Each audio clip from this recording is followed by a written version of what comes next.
Guy Gardner, I thought was somebody that I could probably pull off. Give me a bowl job and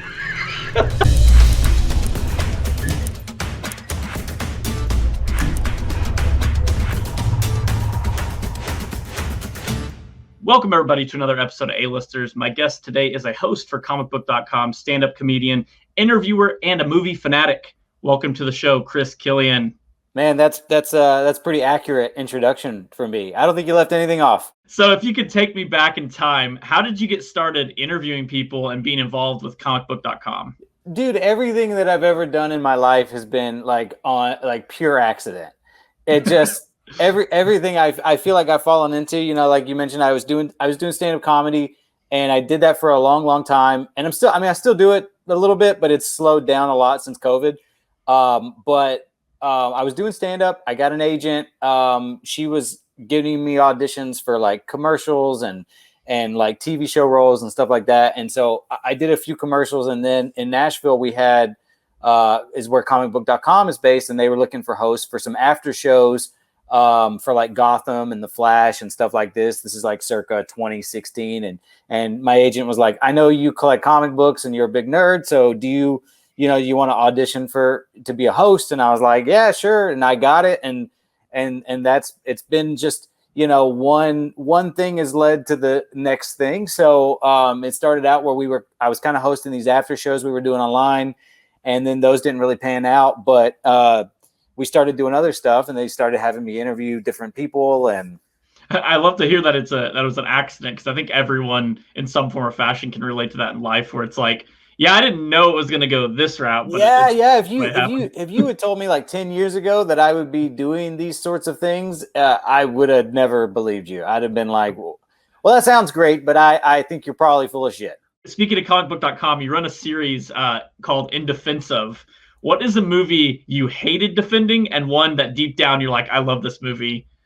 Oh God. Well, most of them that I defend, I do love deep down. To answer the question though, I tried to defend Mortal Kombat Annihilation. I watched it. I had it in my mind. I was like, I'm going to do it. I'm going to defend this. And I couldn't, man. I was like texting them like halfway through the movie. I was like, I can't do this. This is terrible. This is the worst thing ever. I can't do it.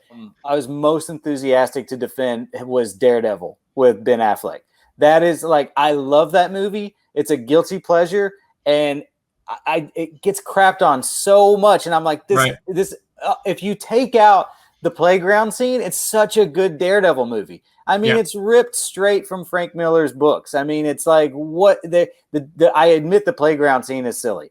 I mean, once you see a blind lawyer like flipping around on seesaws, it gets a little like, what? Come on, you can figure out he's Daredevil.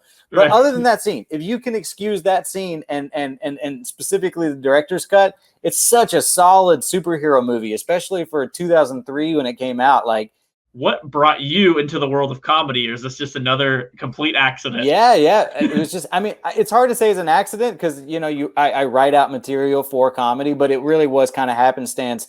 I was going to school to get I was going to college to get my English degree, and I got my bachelor's, and I really didn't know what I wanted to do. So I just was like, well, I'll just keep going to school until I get all the degrees.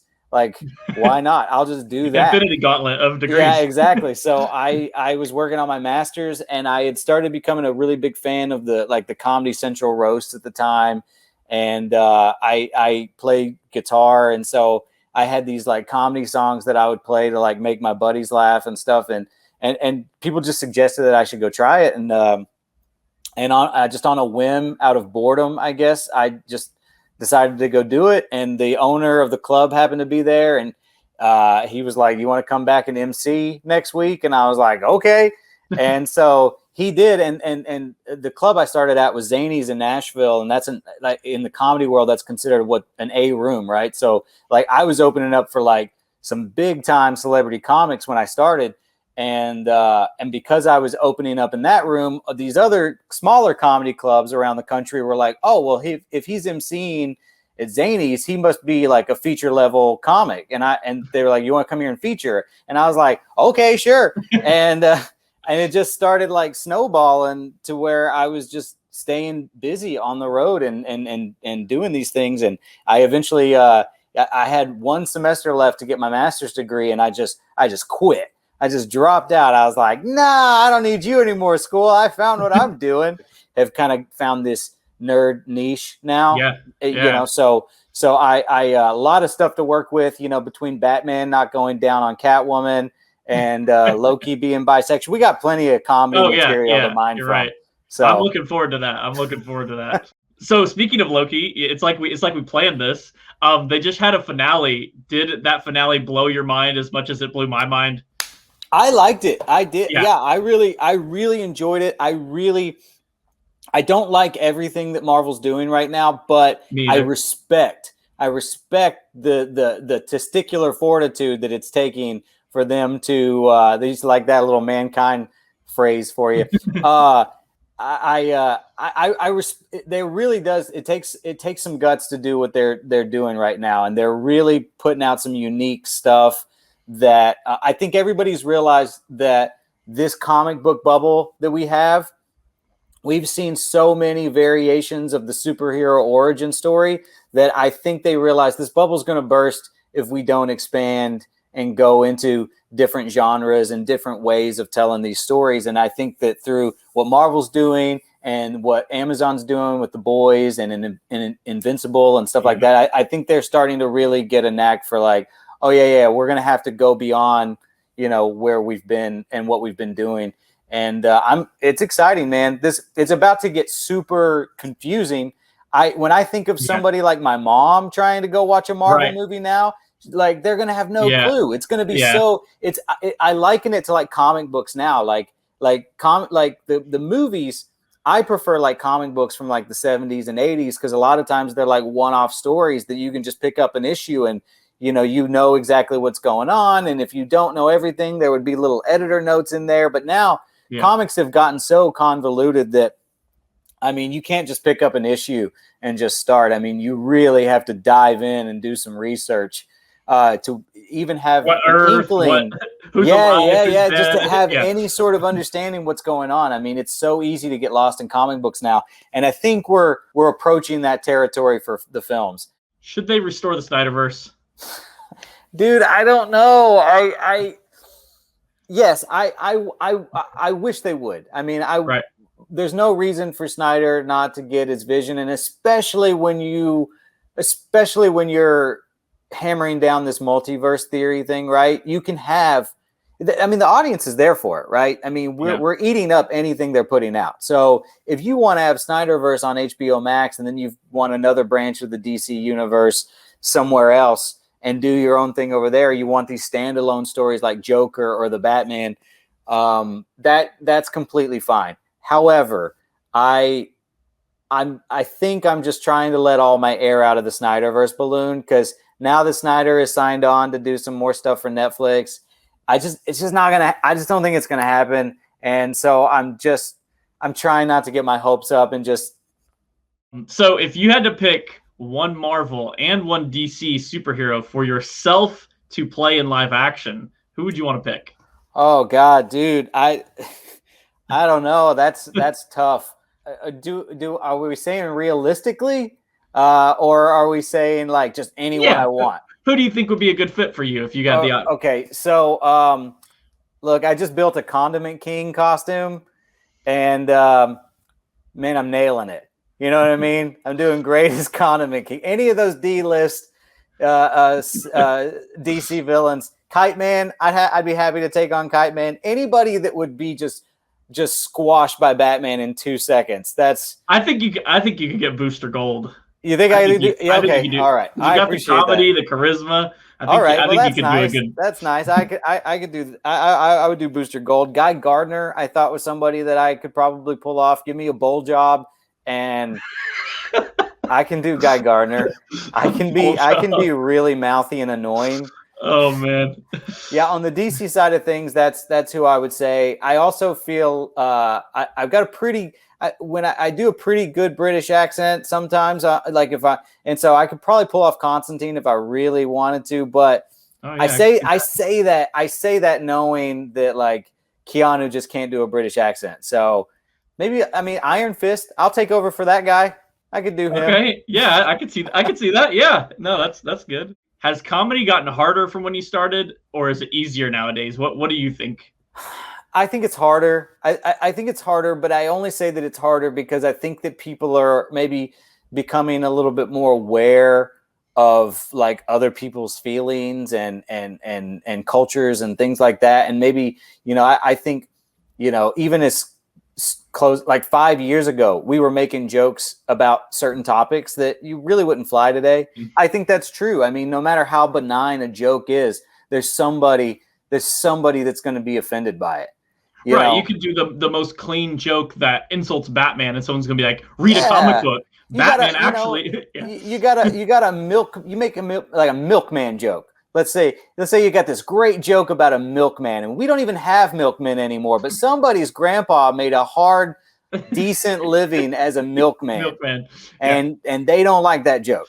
Yeah, no, I think for me, it's always been like, if I know I'm watching comedy, whether it's a stand-up, a movie, whatever, I'm automatically turning off that. I can't be really bothered by this because they're already going to go in those territories that would be offensive. That's kind of the whole enjoyment of watching comedy is, oh, wow, they did that. They went there. Well, it's also not a comedian's responsibility to be sensitive to your personal threshold.